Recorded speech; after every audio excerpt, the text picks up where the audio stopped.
کچھ خبریں عالمی منظر نامے سے۔ چین کے ریلوے نیٹ ورک میں 205 نئی مسافر ٹرینیں شامل۔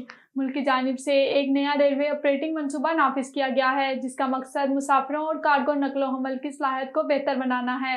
مزید تفصیلات بیجنگ سے شاہد افراز خان کی رپورٹ میں۔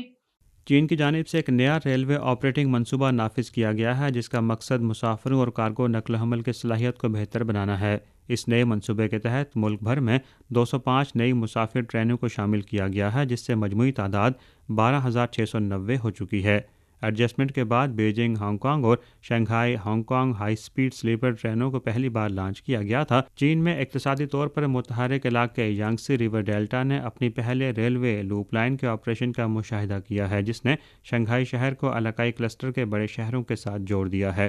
اسی طرح وسطی اور مغربی علاقوں میں ٹرین خدمات کو مزید بہتر بنایا گیا ہے۔ فریٹ لاجسٹک کی کارکردگی کو بڑھانے کے لیے بھی کوششیں کی گئی ہیں تاکہ بین الاقوامی سپلائی چین کے استحکام اور ہموار آپریشن کو یقینی بنانے میں کردار ادا کیا جا سکے۔ ایڈجسٹمنٹ کے بعد ملک بھر میں چلنے والی مال بردار ٹرینوں کی تعداد 22,595 تک پہنچ گئی جس میں 74 ٹرینوں کا اضافہ ہے۔ اسی طرح چین یورپ مال بردار ٹرینوں کے لیے نئے ٹائم ٹیبل متعارف کرائے گئے جن میں چونگچنگ، ووہان، ایوو، گوانگچو جرمنی میں ڈوئسبرگ اور پولینڈ میں وارسا کو جوڑنے کے راستے شامل ہیں۔ چین میں حالیہ برسوں کے دوران ریلوے کے نظام کو مسلسل ترقی اور وسعت دی گئی ہے جو آج ملک کی معاشی سماجی ترقی کی ایک اہم قوت بن چکے ہیں۔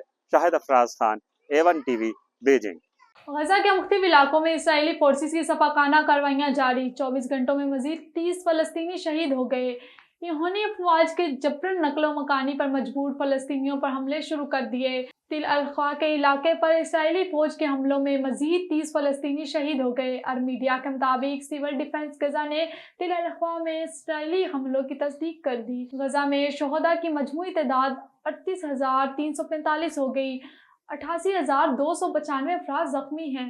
ترجمان اقوام متحدہ کا کہنا ہے کہ اسرائیلی حملوں میں اقوام متحدہ کی تنصیبات اور اسکولوں کو نشانہ بنایا جا رہا ہے۔ اسرائیل کا غزہ شہر کا مکمل انخلاء کا حکم بڑے پیمانے پر مصائب کا سبب بن رہا ہے۔ امریکہ کے صدر جو بائیڈن نے کہا ہے کہ ڈونلڈ ٹرمپ کا صدارتی الیکشن جیتنا دنیا کے لیے تباہی ہوگا۔ میرا دوبارہ منتخب ہونا بہت ضروری ہے۔ واشنگٹن میں پریس کانفرنس کرتے ہوئے امریکی صدر نے کہا کہ مہنگائی ختم ہو رہی ہے۔ جو کام شروع کیا ہے اسے مکمل کروں گا۔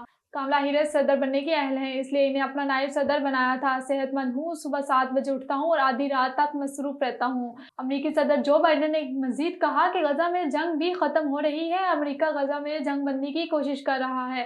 ہمارے پاس اب غزہ جنگ ختم کرنے کا موقع ہے۔